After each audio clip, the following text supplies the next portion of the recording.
Welcome to what we know about Decisive Strike's nerf in 2019. So Dead by Daylight has let out a lot of different articles over the Decisive Strike upcoming changes and different things they're wanting to do with the perk. One of the big things they're wanting to do is change when the skill check comes up on the screen. Instead of it coming up after the killer's already picked you up, they're now going to make it to where it comes up during the pickup sequence, which also helps out a lot for survivors when they're trying to hit their Decisive Strike right beside a hook and then just get hooked immediately and lose their D-Strike. Another very big change to the perk is now that you cannot do this Decisive Strike whenever you want. You have to wait till somebody unhooks you from the hook, or you unhook yourself via deliverance. So that's a huge change to the perk. This is going to greatly affect the amount of people that use it. Don't take this all the wrong way. This still isn't necessarily mean this perk's horrible. It's definitely great for anti-camping. It's going to be a really good combat for that. Now the last thing to this nerf is once you do the Decisive Strike, you will now become the Obsession. That's a big game changer for a lot of perks, which I'm going to go through after this, including Rancor, Dying Light, Remember Me, Save the Best for Last. It's a big change. It'll affect even Borrowed Time. I'll talk about that in a minute. This is interesting to me. I actually like the direction they're going with this. It changes up the game a lot. It can change the course of the game for a certain person a whole lot. I'm down with it.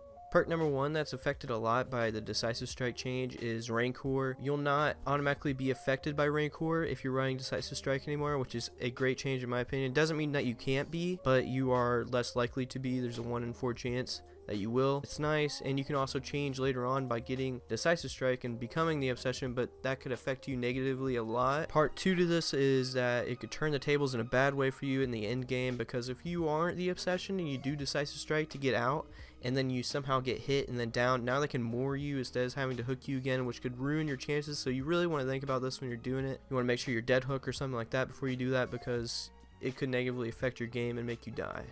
Perk number 2 is Remember Me. It'll make it possible for you not to have to tunnel the Obsession the whole entire game as the killer, which is great because that perk basically makes you want to tunnel somebody down, which is not a good thing for the gameplay and making it fun for survivors. It also makes it easier for the killer to get stacks, so this is a good thing for them no matter what, and for the survivor. I think this is an all-around good change for this perk. I love it. Perk 3, Save the Best for Last. This perk may have just gotten a minor change. It's just going to make it to where you're not going to want to tunnel down a certain person if they do Decisive Strike to you, because you'll lose stacks.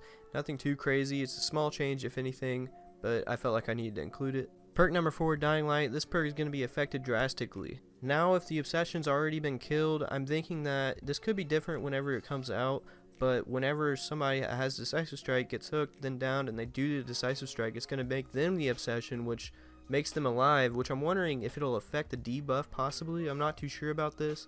Hopefully they do something about that, because it's going to ruin that perk. It's going to make it way worse than it is. It's okay at this point in time, but we don't need a nerf for it really.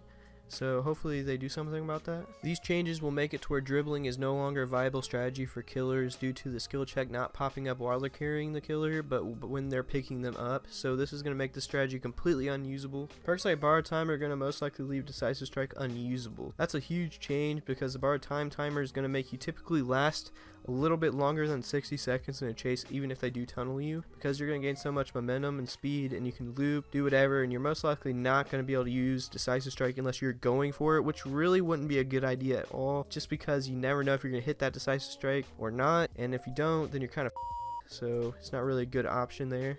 But if you run it with Deliverance, it could be a great combination. I'm not too sure. I haven't really tested it out yet, but there's no longer a downside to everybody running the perk. It used to be that there was. This has been taken out now that you're not automatically the Obsession at the beginning of the game. I don't believe this is going to be a good perk versus Legion due to his chases lasting typically a lot longer than 60 seconds due to the timer and the fact that he likes to run, hit you, run away, come back, and then by then your Decisive Strike's not usable. My opinion over the Decisive Strike nerf is that they came up with a good nerf strategy. It might work, it might not. It's definitely going to be a new anti-camper perk more than anything, so I'm excited to see what it does. I don't know how I feel about it yet, but it might be what we needed.